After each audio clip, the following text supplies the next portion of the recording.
রানী টুনি ও রাজা টোনার অনেক দিন বিয়ে হয়েছিল, কিন্তু তাদের কোনো বাচ্চা ছিল না, তাই জন্যেই রানী টুনি সবসময় দুঃখী থাকত। এদিকে রানী টুনির পাশের বাড়িতে বাস করত কালু কাক ও তার বউ কাকুলি। তাদের একটি ছেলে ছিল রাজু, কিন্তু রানী টুনির বাচ্চা না থাকায় কাকুলি তাকে অনেক কথা শোনাতো। এরকমই একদিন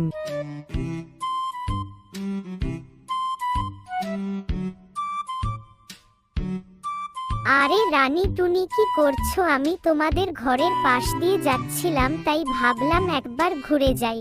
কাকুলি বোন, এখন আমাদের কোনো কাজ নেই, তাই আমি আর রাজা টোনা গল্প করছিলাম। আসো বসো, তুমি ও গল্প করবে। না না রানী টুনি, তোমার তো বাচ্চা নেই, তাই তোমার কোনো কাজ নেই, কিন্তু আমাকে বাড়ি গিয়ে আমার ছেলেকে খাইয়ে দিতে হবে। তুমি গল্প করো, আমার অত সময় নেই।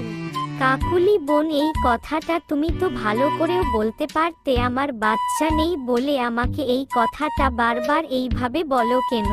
আরে যা যা, শুধু বড় কথা বলা, আমি তো ঠিকই বলেছি। আরে কাকুলি, তুমি ঝগড়া করছো কেন? কি আমি ঝগড়া করছি? ঠিক আছে, আজকের পর থেকে আমি আর তোমাদের বাড়ি আসবো না, আর তোমরাও আমাদের বাড়িতে যাবে না। এরপর কাকুলি বাড়ি চলে যায়। এরপর বেশ কিছু দিন কেটে যায়। এখন রানী টুনি ও দুটো ডিম পেড়েছে, ডিম ফুটে ছানা বের হবে, তাই রাজা টোনা জঙ্গলের সব পাখিদের নিজের বাড়িতে নিমন্ত্রণ করে। জানো কালু, আজ ওই রাজা টোনা এসেছিল, ওদের ডিম ফুটে ছানা বের হবে, তাই নিয়ন্ত্রণ করতে। আমি এখন বুঝতে পেরেছি আমি ভুল করেছি। টুনিকে ওইভাবে বলা আমার উচিত হয়নি। আমি এখন কি করব কালু? কাকুলি, তুমি তাহলে জঙ্গলের মিষ্টি ফল টুনির ছানাদের জন্য নিয়ে টুনির বাড়িতে যাও, গিয়ে সব ঝগড়া মিটিয়ে দিয়ে আসো।